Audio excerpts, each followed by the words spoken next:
రాష్ట్రాల్లో డ్రగ్స్ ప్రకంపనలు. వైజాగ్, హైదరాబాద్లో డాక్టర్లే డ్రగ్స్ కొంటూ ఇంతలా దొరుకుతున్నారేంటి? ఎందరికో ఆరోగ్య పాఠాలు చెప్పే డాక్టర్లే ఇలా డ్రగ్స్ వాడడమేంటి? అటు వైజాగ్, ఇటు హైదరాబాద్లోనూ సేమ్ సీన్. ఈ 3 కేసుల్లోనూ డాక్టర్లే కామన్ పాయింట్. గతంలో పట్టుబడ్డ డాక్టర్లు ఎవరు? ఎలాంటి వారు? డాక్టర్లు ఎందుకిలా డ్రగ్స్కి బానిసలవుతున్నారు?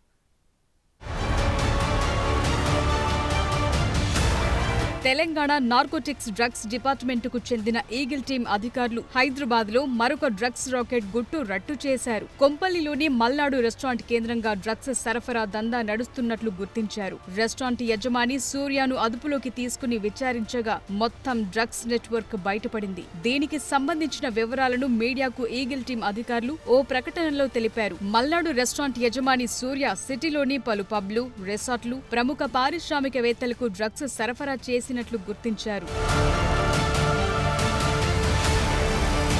ప్రముఖ కార్డియాలజిస్ట్ డాక్టర్ ప్రసన్న దాదాపు 20 సార్లు డ్రగ్స్ కొనుగోలు చేసినట్లు విచారణలో తేలిందని చెప్పారు అధికారులు. మొత్తం 23 మంది వ్యాపారవేత్తలకు సూర్య డ్రగ్స్ సరఫరా చేశాడని అంటున్నారు. ప్రముఖ పబ్లు, రిసార్ట్లకు వెళ్లి డ్రగ్స్ పార్టీ ఇచ్చినట్లు గుర్తించారు. Prism, Farm, Bird Box, Block 22, వాకోరా, బ్రాడ్వే పబ్లలో డ్రగ్స్ దందా నడుస్తున్నట్లు గుర్తించామన్నారు. వాకోరా, బ్రాడ్వే పబ్ల యజమానులపైన పోలీసులు కేసు నమోదు చేశారు. Quake Rajashekhara, Kora pub Prithvi, Veeramachineni, Broadway owner Rohit మాదిశెట్టిలపై కేసు నమోదు చేసి విచారణ చేస్తున్నారు.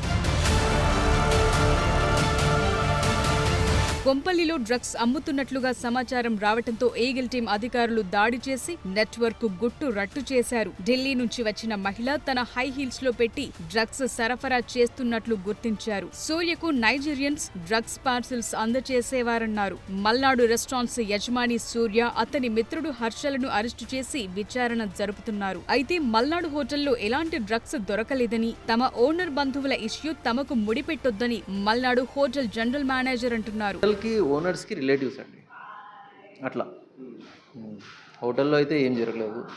6 years నుంచి నడుస్తుంది హోటల్ మొత్తం సీసీ కెమెరాలు ఉన్నాయి. అట్లా ఏమన్నా ఉంటే ఎవరైనా ఆఫీసర్స్ వచ్చి మాకు అడిగితే మేము ఆ సీసీ కెమెరాస్ డేటా అంతా చూపించడానికి రెడీగా ఉన్నాం, కోఆపరేట్ చేస్తాం. ప్రాబ్లం ఏం లేదు, ఎందుకంటే ఏం లేదు కాబట్టి మేము ధైర్యంగా ఉన్నాం.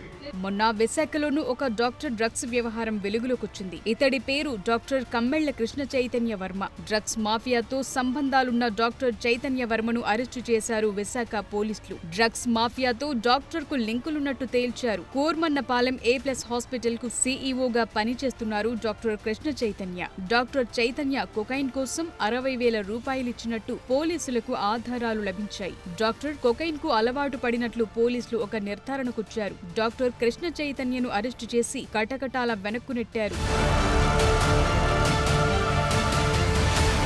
డాక్టర్ చైతన్యతో ఈ కేసులో అరెస్టుల సంఖ్య 3కు చేరింది. మరికొంతమంది పాత్రపైన ఆరా తీస్తున్నారు పోలీసులు. ఇప్పటికే థామస్, అక్షయ్ అనే ఇద్దరిని అరెస్టు చేశారు విశాఖ పోలీసులు. 25 గ్రాముల కొకైన్, 3.6 లక్షల నగదు సీజ్ చేశారు. వెల్డింగ్ మిషన్ తో పాటు కారును కూడా పోలీసులు స్వాధీనం చేసుకున్నారు. స్వాధీనం చేసుకున్న నగదులో 60,000 డాక్టర్ సమకూర్చినట్టు నిర్ధారణకొచ్చారు పోలీసులు. నిందితులకు ఉన్న లింక్లపై ఆరా తీస్తున్నారు పోలీసులు.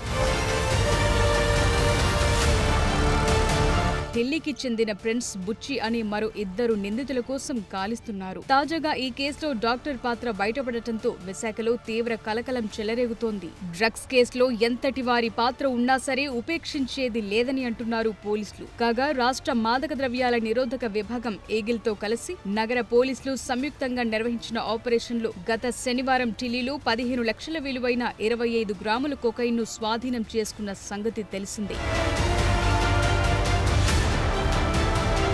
ఇటీవల హైదరాబాద్ కు చెందిన డాక్టర్ నమ్రత చిగురుపాటి భారీ మొత్తంలో కొకైన్ ను డెలివరీ తీసుకుంటూ పోలీసులకు చిక్కటంతో అదో సంచలనంగా మారింది. 5 లక్షల విలువైన మాదక ద్రవ్యాలను కొరియర్ నుంచి డెలివరీ తీసుకుంటుండగా పోలీసులకు దొరికిపోయారామె. ఈ లేడీ డాక్టర్ కి డ్రగ్స్ సరఫరా చేసిన ఏజెంట్ బాలకృష్ణను కూడా అదుపులోకి తీసుకున్నారు పోలీసులు. అయితే ఈమెకు కొకైన్ ను సరఫరా చేసిన ప్రధాన నిందితుడు వంశ్ తక్కర్ మాత్రం పరారయ్యాడు.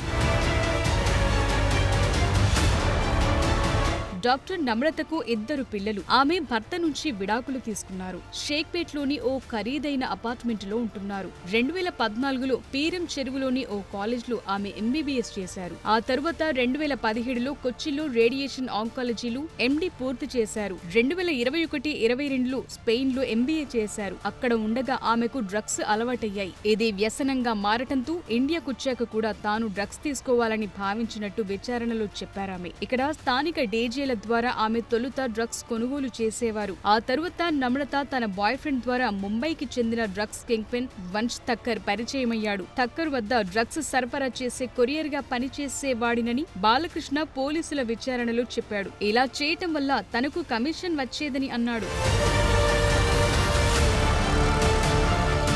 మే 8న హైదరాబాద్లో నమ్రత తన కార్లో ఉండగా బాలకృష్ణ ఆమెకు కొకైన్ ఇచ్చాడు. మరో 10,000 అదనంగా తీసుకున్నాడు. ఈ క్రమంలోనే వారిని అరెస్టు చేశామని చెప్పారు రాయదుర్గం పోలీసులు. ఈ డీల్ కు సంబంధించిన కీలక ఆధారాలను కూడా స్వాధీనం చేసుకున్నారు అధికారులు. ఏడాదిగా ఠక్కర్ నుంచి ఆమె కొకైన్ కొనుగోలు చేస్తున్నట్టు సమాచారం. నెలకోసారి డ్రగ్స్ కొంటారు. డ్రగ్స్ డెలివరీ ఎప్పుడు ఎక్కడ చేసేది ఠక్కర్ వాట్సాప్ లో సమాచారం ఇస్తాడు. ఈ మెసేజ్లు వాటంతటవే డిలీట్ అయిపోయేలా ఆమె మెసేజ్ ఆప్షన్ ఆన్ చేసి పెట్టుకున్నారని చెప్పారు పోలీసులు. ఈ కొకైన్ను బాలకృష్ణ 57 చిన్న చిన్న ప్యాకెట్లలో సరఫరా చేసినట్టు వివరించారు పోలీసులు.